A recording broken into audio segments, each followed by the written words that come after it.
Hola a todos, bienvenidos a esta nueva conversación en el marco del tercer Congreso Internacional sobre el Hambre y la Miseria en las Américas, que es producido por el Instituto Internacional de Derechos Humanos, capítulo Colombia, parte del Instituto Internacional de Derechos Humanos, capítulo para las Américas.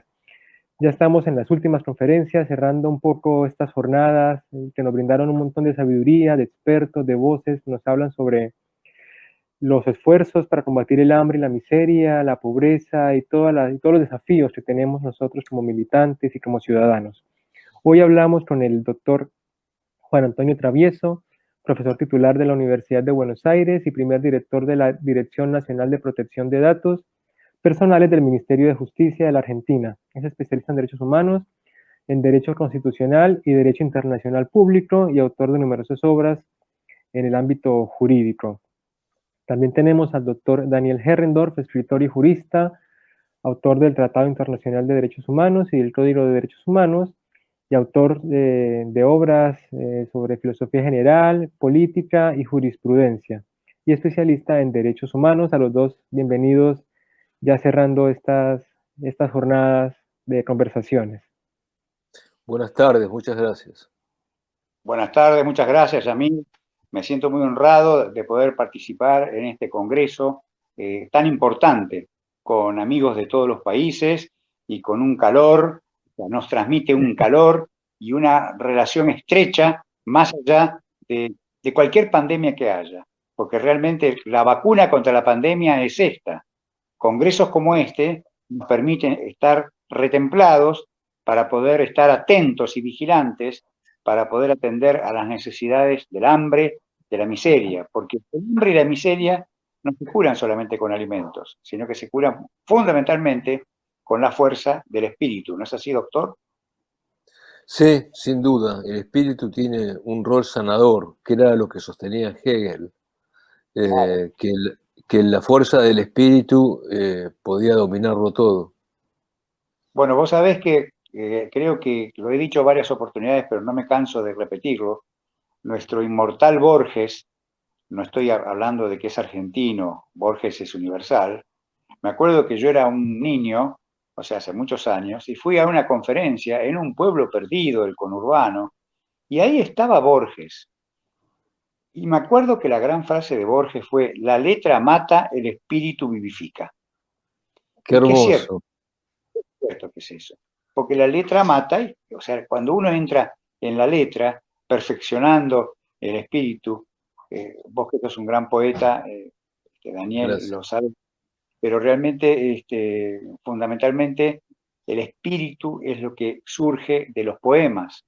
Esa es la fuerza que uno encuentra en la realidad de nuestras vidas, ¿no es cierto? Así, ¿no es cierto?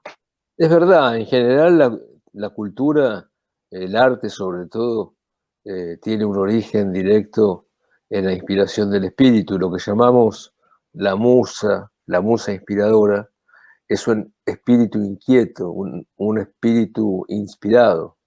Sí, aparte de la conexión con lo divino, me hicieron acordar ustedes de lo que decía Puccini sobre Madame Butterfly, y él expresaba que toda la música, nota por nota, le fue dictada directamente por Dios. Es esta idea, ¿no?, de la conexión con lo elevado. Es absolutamente cierto. Me estoy acordando de Barenboim, que curiosamente, porque se produce como una escisión, ¿no? Entre el talento, la cultura, y una especie de segundo mundo que tiene esos elementos. Y me refiero a Wagner, ya que estamos hablando de cultura, me refiero a Wagner, que decía Barenboim, realmente es algo extraordinario. Escuchar a Wagner es algo que a uno lo eleva, porque lo eleva de una manera increíble, pero no pensemos en su ideología, porque si nos adentramos en su ideología, como decía Barenboim, la música es divina, excepcional, y el ser humano es asqueroso por la antisemitismo. Bueno, es como el caso de Friedrich Nietzsche, que, Sí, bueno, uno puede juzgarlo de dos maneras, como filósofo o como pensador. Como pensador, claro, su afinidad con el nazismo con el antisemitismo, mejor dicho, bueno, es un poco complicado de aceptar. En cambio, su obra académica, su obra filosófica es extraordinaria. Y ahora que hablo de antisemitismo, entiendo que estás escribiendo un libro sobre la historia de los judíos. Es un libro farragoso, que yo creo que va a ser imposible leerlo, porque los libros grandes, yo creo que en los libros pequeños, estoy pensando en, si uno pudiera tener ese talento como el de Beccaria, este libro tan pequeño, donde Beccaria transformó todo el derecho penal, el derecho penal liberal fue inventado por Beccaria. Y en un De los librito que no delitos, de los delitos y las penas. las penas, es un pequeño librito de muy pocas páginas, quizá la única obra importante que él escribió, porque después escribió otras obras intrascendentes, pero es una obra que produjo la gran revolución en el derecho penal liberal. O sea, todo Qué el derecho notable. abreva en eso. Y bueno, yo como moderador de la charla me veo en la obligación de encaminar un poco el tema hacia lo que nos convoca. Y bueno, hemos hablado de cultura y es precisamente mi propuesta para esta conversación. Los dos son catedráticos, profesores universitarios, también los dos son unas personas a las que admiro por su gran bagaje cultural y su gran conocimiento. Y mi propuesta era conversar sobre las herramientas y las oportunidades que brindan la cultura y la educación en un ámbito de escasez económica, cómo formarse o cómo apreciar el talento puede ser un motor para ayudar a personas, individuos, a grupos familiares a salir de la miseria, a salir de la pobreza. ¿Cómo hace la educación y la cultura para ser conducto de desarrollo social? Quien quiera empezar, por supuesto, bienvenido. Justamente, en este momento estoy pensando en una foto que ha inundado los portales de Internet, porque lo que no está en Internet no está en el mundo. Precisamente es interesantísima porque hay un matrimonio de collas, de hermanos nuestros, de pueblos originarios de Bolivia, que está el papá, la mamá, con sus atuendos típicos. Seguramente algún amigo de Bolivia nos está escuchando. Y al lado o sea, cada uno está con su sombrerito, con sus flores, con todos los adornos que tienen nuestros queridos hermanos bolivianos. Pero al lado de ellos está con una corbatita y con un aire así doctoral, el hijo de ellos, el hijo mayor, que se había recibido de maestro. Entonces, fíjense ustedes, en un hogar tremendamente humilde, de qué forma la cultura impulsa y además, no solamente impulsa, sino que además jerarquiza la relación. Entonces yo veía eso y realmente me resultó emocionante, porque era la forma a través del cual la cultura supera todas las barreras, establece todas las barreras, los elementos más interesantes que uno puede encontrar dentro de una sociedad. ¿No es así? Sí, es importante la democratización de la cultura. Yo recuerdo aquella época, bueno, yo no la he vivido, tal vez Juan Antonio tú lo tengas más presente, una medida muy discutida, pero que creo muy valiosa, cuando el presidente Juan Perón, en su primera presidencia, redujo los aranceles del Teatro Colón prácticamente a un valor simbólico para que la gente con menos recursos pudiera tener acceso al ballet, a las óperas, a los conciertos. Una medida, claro, ligeramente demagógica, pero de algún modo muy buena al fin, ¿no? Muy criticada por la aristocracia del Teatro Colón, que, claro, están acostumbrados a otra clase de público. Pero no, fue una medida extraordinaria que incluso después, años después, se trasladó a los teatros, a los llamados teatros populares. sea, la forma a través de la gente común entraba en el teatro, ¿no? Expresiones que tuvieron mucho que ver con los derechos humanos y el teatro, la expresión cultural y el teatro. O sea, el teatro fue una herramienta para luchar contra la dictadura. El teatro, la cultura, es una enorme herramienta para luchar contra las dictaduras y contra los totalitarismos. O sea, la cultura es un vehículo importantísimo. Así que realmente hay que aplaudir todas ese tipo de medidas que abren y que nos ponen, digamos, de poder entrar al Teatro Colón en alpargatas. O sea que es una expresión muy rica. Alpargatas es, para los que están escuchando de otros países del mundo, son zapatillas muy, muy baratas y muy modestas.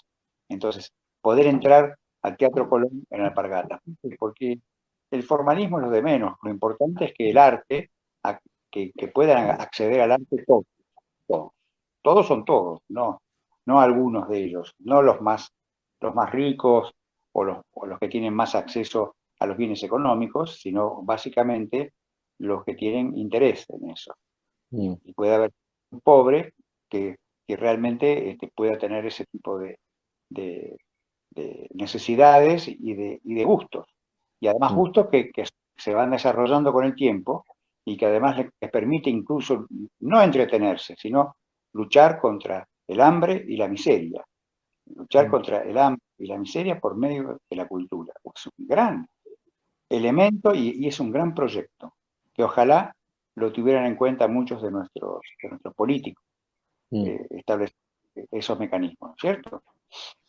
Es verdad. Yo recuerdo, ahora que mencionabas lo de la dictadura, que yo era pequeño y mi padre me llevaba al Teatro San Martín en plena época dictatorial. Y veíamos obras de teatro de algún modo clandestinas que se oponían, hablaban casi directamente de... Siempre el tema era la libertad, siempre el tema era la libertad de expresión, siempre el tema era la no violencia, es decir, todo lo contrario a una dictadura. Y recuerdo muy especialmente a nuestra querida Tzipi Linkovsky. Sí. Para quienes no son argentinos, debo explicar que Tzipi Linkovsky fue una de las más grandes actrices de la Argentina y se refugió durante algunos años en Berlín, donde conoció a Bertolt Brecht, creo que durante la dictadura de Onganía, y ella recitaba a Bertolt Brecht unos poemas y unos relatos de un contenido humanitario y libertario que eran extraordinarios. Y sí, sin duda era una forma muy inteligente de combatir ideológicamente la dictadura.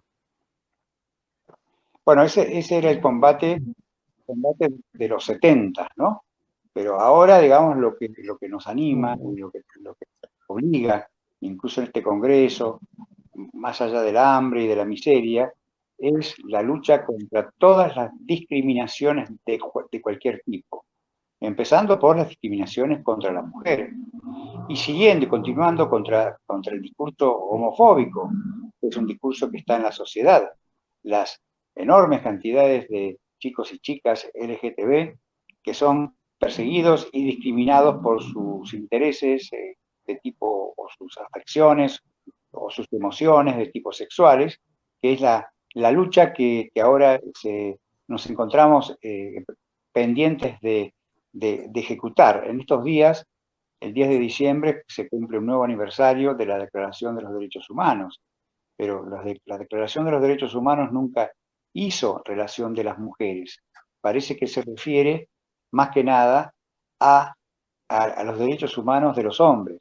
Pero lo interesante es que, y algunos están diciendo, que que tendría que decir los derechos humanos de personas, persona hombre, persona mujer, persona travesti, persona lesbiana, persona gay, lo que sea. O sea que estamos en un nuevo discurso. Uno de los artículos establece la lucha contra la discriminación como un vehículo como para poder actuar. En este siglo XXI lo que nos espera es poder encarar estos derechos humanos también, derechos humanos muy flexibles y muy ejecutivos, que establezcan vehículos para tener cada vez una mejor situación económico-social y al mismo tiempo para que no existan las discriminaciones de ningún tipo, sean cuales fueren ellas.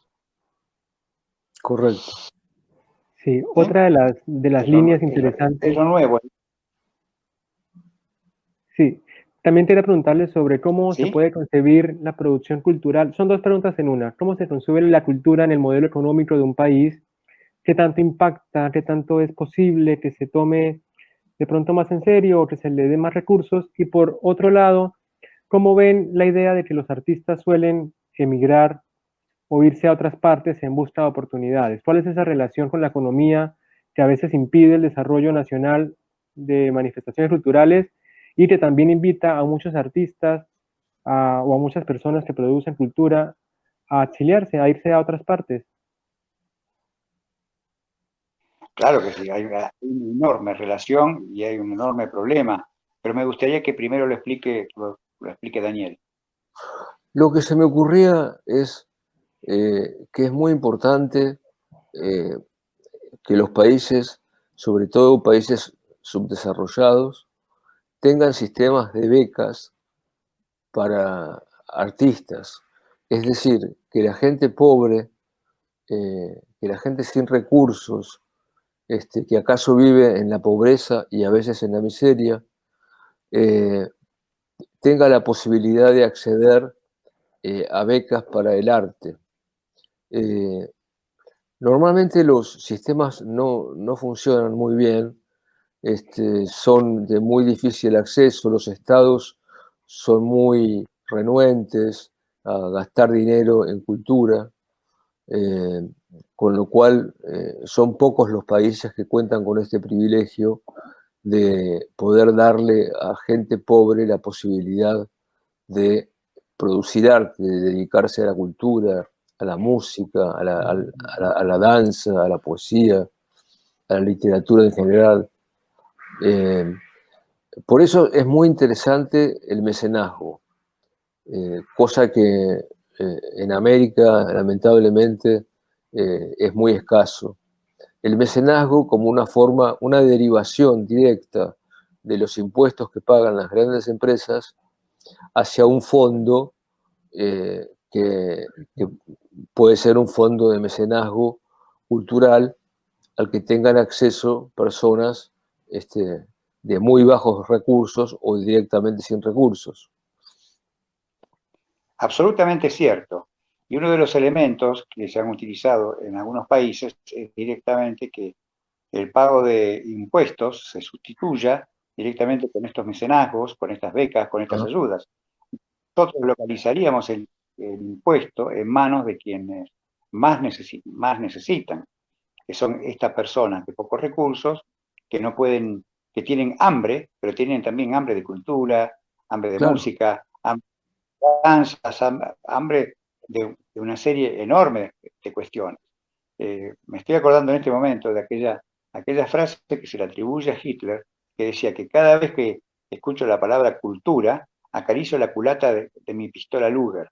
O sea que estos individuos son muy renuentes a poder, digamos, aceptar e integrar a toda la sociedad en esto. Porque hay que tener en cuenta que determinados grupos de la sociedad lo único que hacen es incorporan a la cultura, pero incorporan a la cultura todas aquellas personas que, digamos, que pasan el test de admisibilidad dentro del grupo social o político al que representan, y no la totalidad de las personas o no, digamos, toda la generalidad. Entonces, claro, es un problema. Hay que transformar los derechos humanos como deberes deberes de las personas, como deberes de las personas, de los empresarios, de los industriales, digamos, de invertir, no, de aplicar los importes de los impuestos a actos culturales y de apoyos y mecenazgos. Yo siempre sueño, y me parece que soñar siempre es un muy buen ejercicio para poder encontrar claves para que la sociedad pueda encontrar los mecanismos de funcionamiento. Así que realmente esta es una gran oportunidad. Este congreso que nos permite de alguna forma reflexionar sobre los derechos, sobre las obligaciones y sobre la necesidad de que el Estado se dedique de los sectores más vulnerables, sobre todo a los sectores que están golpeados por la pobreza. La pobreza es algo terrible en nuestros espacios latinoamericanos. Entonces, como una especie de gran llamado de atención, ¿no? La gente, sobre todo la gente que, no los intelectuales, los profesores ya sabemos que están todos convencidos. Nosotros tenemos que convencer a los empresarios y a los industriales de que tienen que invertir. Invertir, yo digo la palabra, no sé si invertir está bien, porque la inversión en este caso no es un gasto, es una inversión social, fundamental, como para que podamos, al mismo tiempo que invertimos para incorporar a nuestros hermanos vulnerables en estos sectores, al mismo tiempo los incluimos, es una política de inclusión dentro de una sociedad cuyo verbo clave sea la igualdad. Correcto. Así es. Eso que decías de Hitler, que podía acariciar su pistola cada vez que escuchaba la palabra cultura, me hizo acordar a una disputa entre Bartolomé Mitre y Domingo Faustino Sarmiento. Sarmiento fue un presidente argentino que gobernó a fines del siglo XIX, muy importante para, sobre todo para la gente pobre, porque estableció la gratuidad, además de la obligatoriedad y la laicidad de las escuelas primarias. Es decir, educación primaria gratuita, que no en todos los países lo es una minoría de países con universidad, con escuelas primarias gratuitas. Sarmiento lo estableció, es decir, fue un gran aliado de los pobres, se convirtió con el tiempo en un gran aliado de los pobres. Y era también un hombre de la cultura. Escribió un libro extraordinario que vos conocés muy bien, Juan Antonio, ¿no? El Facundo. Y lo de Hitler me hizo acordar a Bartolomé Mitre, que fue presidente después de Sarmiento, y era muy criticado por Sarmiento. Entonces, claro, Mitre decía, yo puedo soportar una guerra, pero no soporto un artículo de Sarmiento en el diario.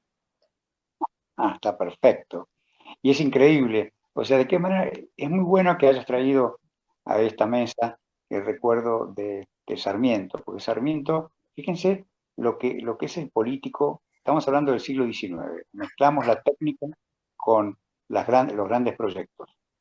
Sarmiento, uno de los actos que hace es el primer censo nacional. Y en el censo, a través del censo que se hace en la Argentina, se descubre que más del 80% de la gente eran analfabetos. O sea, no sabían ni leer ni escribir. Entonces Sarmiento se propone que dan a leer y a escribir. Hacia el 1900, pocos años después, prácticamente se invirtió solamente el 10% de la población, 10-15% eran analfabetos. El resto eran alfabetos. Y se recuerda que lo que siempre decía, su gran proyecto, el gran proyecto de Sarmiento, que es para luchar contra el hambre y luchar contra la miseria, era todos los días de su presidencia inauguraba una escuela. Y a medida que salía de la casa de gobierno hacia los lugares donde se inauguraban las escuelas en la ciudad de Buenos Aires, y a medida que iba caminando por las calles, la gente le tiraba pétalos de flores. Ah, qué Fíjense el bonito. valor que tiene para gente del siglo XIX la necesidad de la escuela, la necesidad de la inclusión de todas estas personas excluidas. Es un gran proyecto, un proyecto nacional riquísimo. Ojalá podamos nosotros, los intelectuales, digamos, convencer a nuestros hermanos, los políticos y a todas estas personas de que el mejor trabajo, la mejor inversión es básicamente en crear escuelas. Cada escuela que se abre es un presidio que se cierra. Así que es fundamental que podamos tener esos elementos. Escuelas donde incluso se enseñe no solamente arte, sino que se enseñe también a sistemas de calidad de vida, sistemas de cuidado del medio ambiente. O sea que hay una serie importantísima de grandes objetivos nacionales para cumplir y sobre todo para luchar contra el hambre, contra la miseria y al mismo tiempo contra la degradación del medio ambiente y todos estos temas que son las claves del siglo XXI. Así es, así es. Y bueno, yo creo que ya por tiempo invitaría a que vayamos cerrando un poco la mesa, sobre todo dando unas reflexiones finales sobre el Congreso, sobre la temática, sobre esta charla, a modo de conclusiones generales, desafíos pendientes y rutas para empezar a caminar o seguir transitando. Muy bien. Bien, sí, entiendo que este tercer congreso ya, el primero en la Argentina, el segundo en México, este tercero, bueno, de algún modo etéreo y ubicuo, con sede virtual en Colombia, bueno, han servido para fortalecer la idea de que la lucha contra el hambre y la miseria es fundamental, es una clave para el desarrollo, es una clave para el avance cultural de los países, porque una madre mal alimentada da a luz un hijo mal alimentado que si no se alimenta correctamente no tiene la posibilidad de comprender lo que le enseñan en la escuela.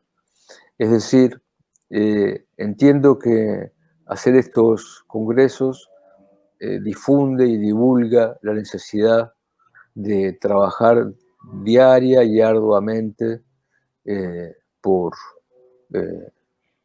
este combate, ¿no? Este combate que las sociedades dan contra el hambre. Creo que también es tu opinión, Juan Antonio.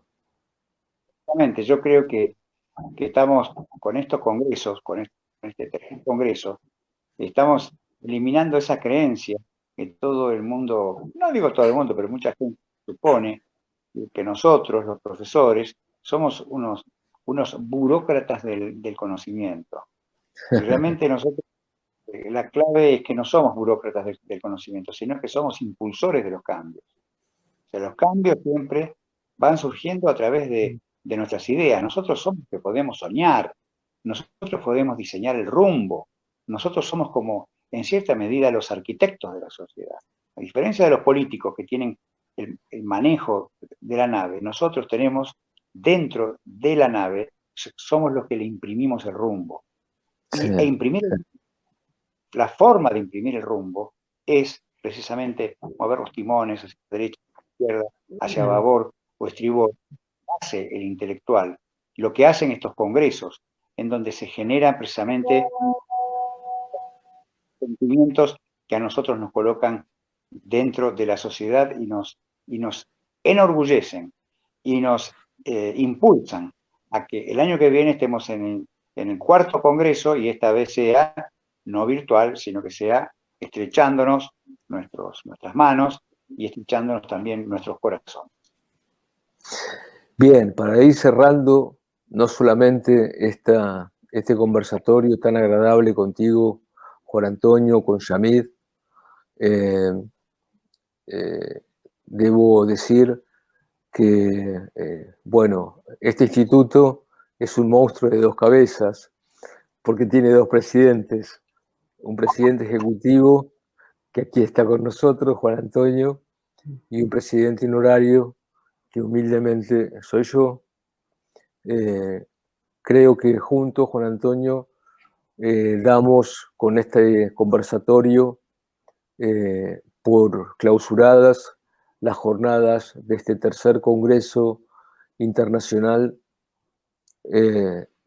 contra el hambre y la miseria en las Américas, organizado por nuestro Instituto Internacional de Derechos Humanos, capítulo para las Américas. Muchas gracias a todos, a todas, por haber estado participando en nuestros paneles y moderándolos.